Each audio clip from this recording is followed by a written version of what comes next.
The silence hit harder than any insult. In the heart of Zurich, at a boutique lined with marble floors and golden accents, Viola Hastings stepped in wearing a cream cashmere coat, sunglasses the size of quiet armor, and a presence that should have cracked the air open. But no one looked up. Not one sales associate turned their head.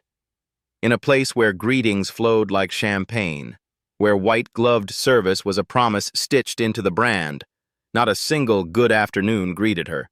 She walked past velvet chairs and glass display cases, her heels making soft, steady sounds on polished stone, like a countdown. Then she stopped. The handbag in the case was sleek, sculpted, and serious. Gray crocodile leather, 38,000 francs, imported for clients who knew their worth. She raised her hand, calm and assured. "May I see this one, please?" The woman behind the counter, a vision of practiced elegance, didn't budge. Instead, she narrowed her eyes like someone being asked for access to a world she was trained to protect. "That one's not for you," she said, and the words struck the air like a slap. Not, "I'm sorry." Not, "Let me check." Not even, "Are you sure?" Just a cold, flat judgment carved out of assumptions. She didn't ask Viola for her name, didn't ask for a card, didn't ask anything. Because to her, Viola was already answered. A no wrapped in brown skin and confidence. And the worst part? Everyone in the store saw it. The couple sipping espresso in the corner. The clerk who peeked over his glasses and looked away. They didn't gasp. They didn't object. They accepted the performance like background noise because it was too familiar. And that's where the pain lives. Not in the insult itself, but in the routine of it. In the way a black woman could walk into one of the richest streets in Europe, dressed in grace and silence, and still be told this world is not yours. But what no one knew, what not even the manager behind the scenes knew, was that Viola Hastings wasn't some tourist trying her luck. She was the majority shareholder of the parent company that owned this brand, a corporate titan, a global icon of private equity, the kind of woman whose signature shaped markets. And right now she was being told, without hesitation, without inquiry, without shame, that she wasn't good enough to even touch a purse she could buy the company behind. She smiled, not because it didn't hurt, but because she knew something they didn't. The most devastating revenge doesn't come from shouting. It comes from letting the world watch them underestimate you, and then watching them burn when they realize who you are. And within 5 minutes, the entire store would. Every eye, every phone, every headline. But not yet. First, Viola would let them finish their little performance because the curtain was about to fall. The boutique sat on Bahnhofstrasse, one of the richest streets on earth, where the storefronts glistened like museum cases and the glass didn't just separate people from objects. It separated those who belonged from those who didn't. Viola Hastings knew that street. She had walked it in different lives. Once, as a scholarship student, I tagged along behind classmates who could buy anything they touched. Later, as a young executive, she navigated meetings where her ideas were praised until someone realized who said them. And now, as a mogul, silent, calculating, and fully aware that perception still outranked truth. She didn't need their approval. She'd bought and sold men with their resumes. But this moment, this insult delivered with soft lighting and designer perfume in the air, wasn't just about a bag. It was about every room where she'd had to earn her presence twice. Viola's hand still hovered over the glass when she noticed the security guard shift. Tall, bald, wearing a suit 2 sizes too tight over muscle. He wasn't looking at the bag. He was watching her. Viola didn't flinch. She turned slightly and adjusted her glasses. Her voice was calm but sharp as a blade in velvet. "May I speak to your manager?" The associate blinked. "I'm sorry, ma'am, but this particular item is reserved. It's—" "I didn't ask if it was reserved," Viola interrupted, her tone still smooth. "I asked for your manager." The woman hesitated, then gestured toward a small door near the back. "One moment." While she waited, Viola took in the rest of the boutique. The clients weren't all white. Not entirely. There was an older Middle Eastern couple looking at watches. A young woman, likely a tech heiress, in joggers and pearls, flipping through scarves. But Viola stood out because she wasn't on brand for their assumptions. Her elegance didn't come wrapped in logos or loud declarations. Her coat bore no designer name visible. Her silence was her statement. And that silence was dangerous. Because in the luxury world, silence from a woman like Viola could mean two things. Either she couldn't afford it, or she owned it all. The manager emerged, tall and silver-haired, with a professional smile and dead eyes. "How can I help you?" Viola gestured lightly toward the associate. "I was told I can't view that handbag. Is there a reason why?" The man glanced at the associate, then back at Viola. His smile didn't change, but his voice dropped half a note, as if trying to take control without appearing combative. "It's a high-value item. We often reserve certain pieces for our established clientele." "Do you check net worth at the door?" she asked plainly. He blinked. "Of course not." "Then I suggest you open the case." He didn't move. Viola reached into her purse, not rushing, but deliberately, and pulled out her business card. It was matte black, no logo, just 3 embossed words in silver. Viola Hastings Holdings. She placed it on the counter without fanfare. The manager stared at it like it was radioactive. In 2 seconds, his expression shifted. Respect, panic, calculation. All at once. He cleared his throat. "Ms. Hastings, Yes," she said, her voice low. "That Hastings." Now the entire energy of the room changed. The associate backed away, pale. The security guard stiffened. 2 shoppers near the display stopped pretending to browse, but Viola didn't gloat. She didn't smile. She simply stepped back and said, "Please open the case.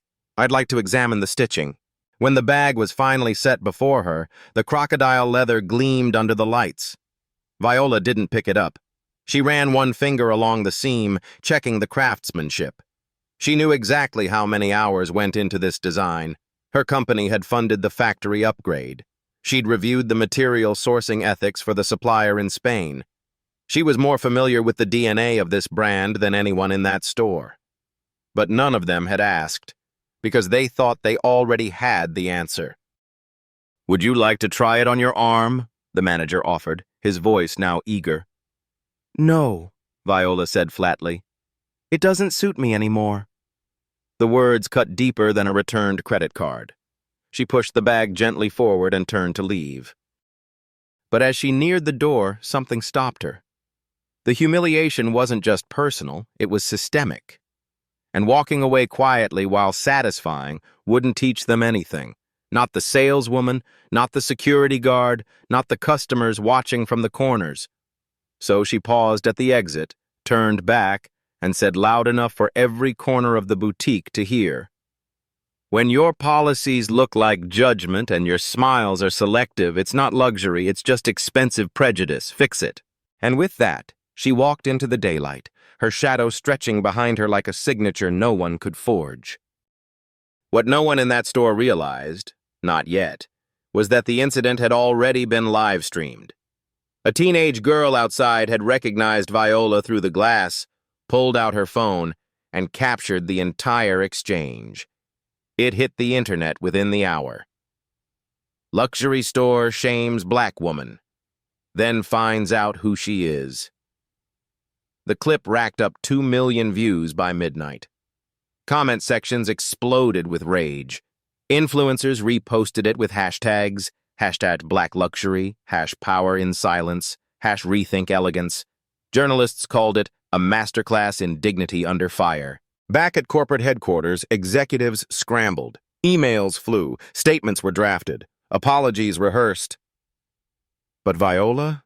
She was at home, sitting on her terrace, sipping jasmine tea. Her assistant asked if she wanted to release a public statement. She shook her head. Let the silence speak louder this time. Because when the world assumes you're less, and you remain poised, clear, and immovable, you become unforgettable. And for Viola Hastings, that was always the plan. By the time Viola returned to her Zurich hotel suite that evening, the video had gone viral in 3 languages. Her name, once quietly commanding within corporate circles, now echoed in tweets, reels, and news chyrons.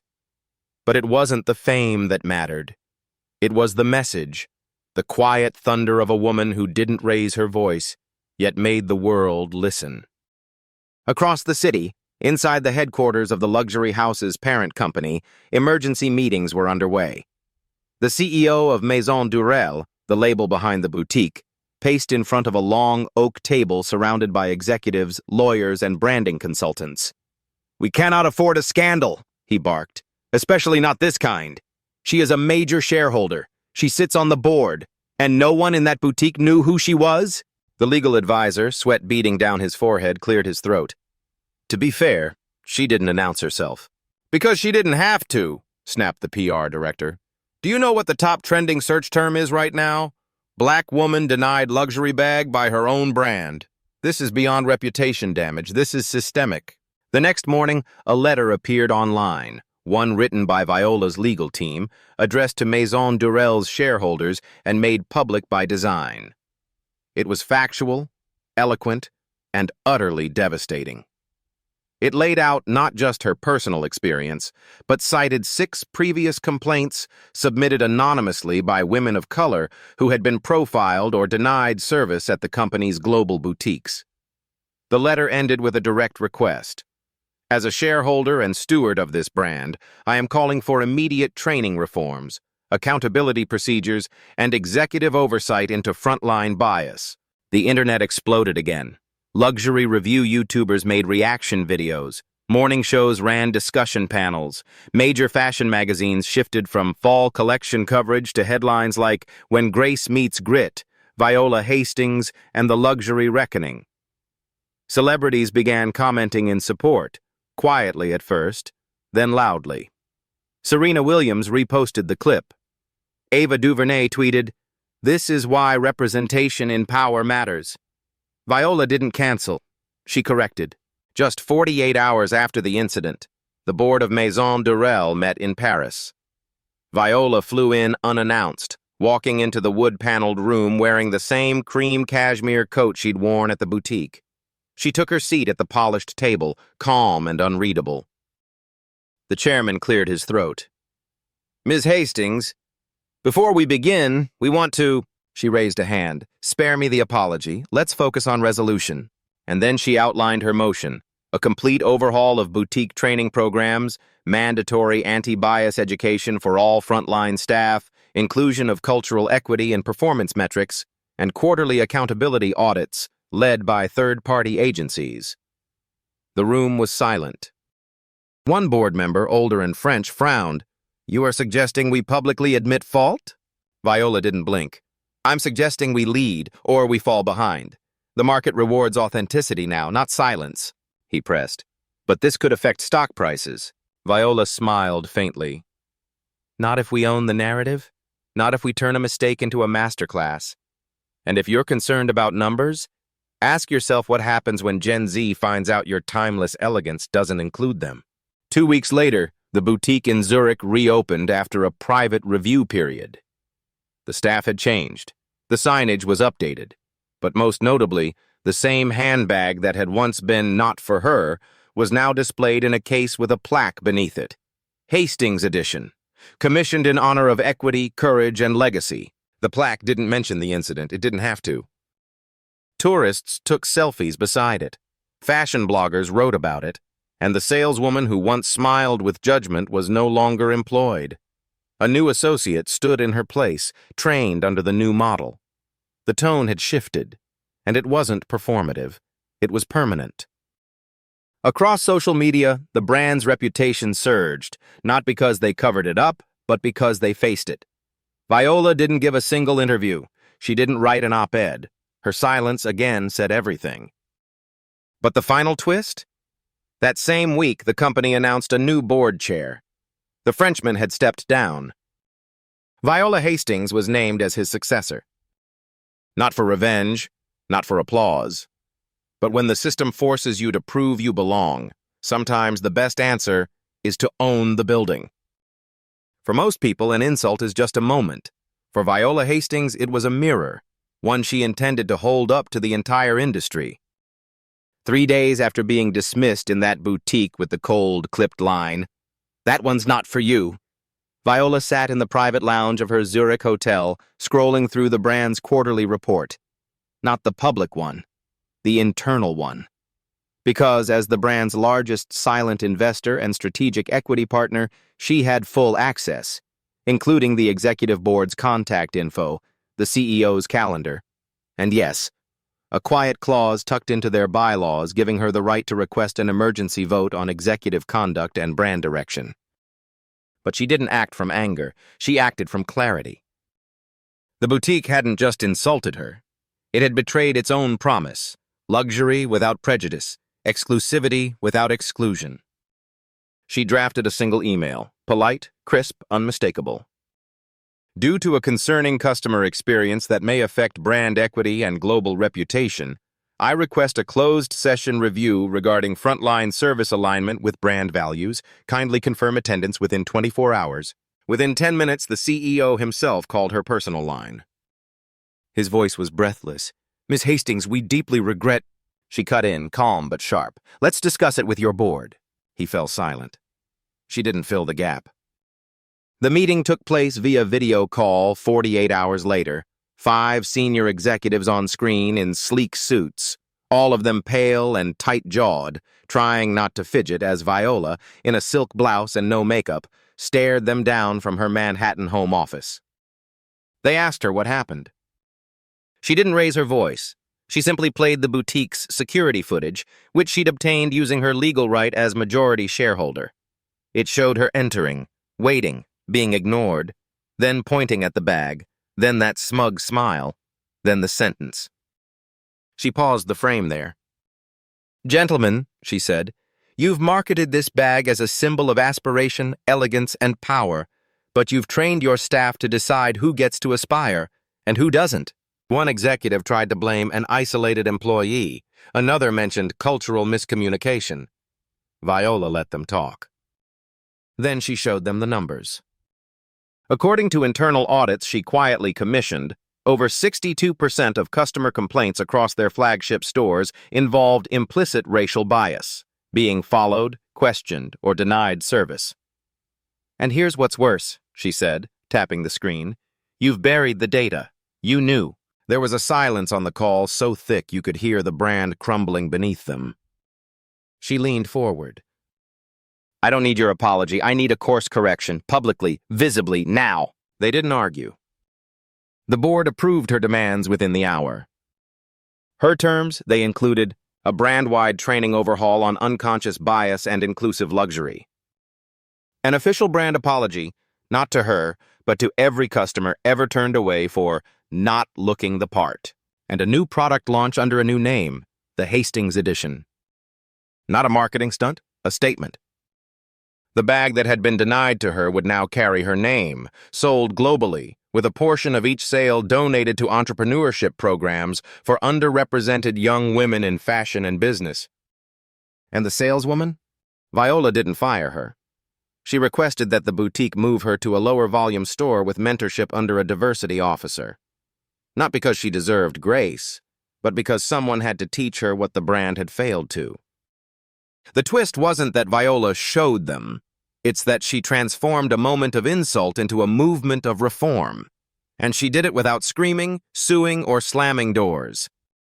She simply stood in a room they never thought she could enter and rearranged the furniture.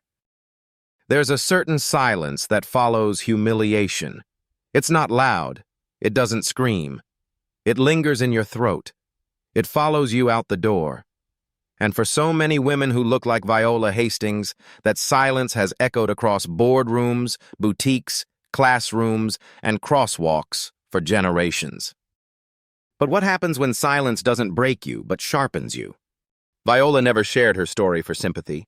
She didn't cry on a talk show. She didn't drag the store on social media. What she did was more powerful than outrage. She built a mirror, and she made the entire luxury world look into it. Because the truth is, this story isn't just about one bag or one boutique in Zurich. It's about a system, polished, polite, and practiced, that still assumes wealth looks a certain way, walks a certain way, and is born from a certain skin. But Viola was never asking to be let in. She owned the room. They just hadn't noticed. And in a world where so many still think prestige has a color, she proved that power speaks softly, but moves mountains. Today, when you walk into any of the brand's flagship stores, you'll see a photo on the wall, a quiet portrait of the Hastings edition bag under soft light. No name, no model, just a plaque that reads, "To those who were told not for you, this is." That bag now outsells every other model in the collection. And the young women supported by its proceeds, they're not just buying bags, they're designing them, owning studios, launching empires. So the next time someone tells you you don't belong, remember Viola, not because she was angry, but because she was ready with receipts, with strategy, with dignity that didn't need a spotlight to shine. She walked into a room where she was invisible and became unforgettable.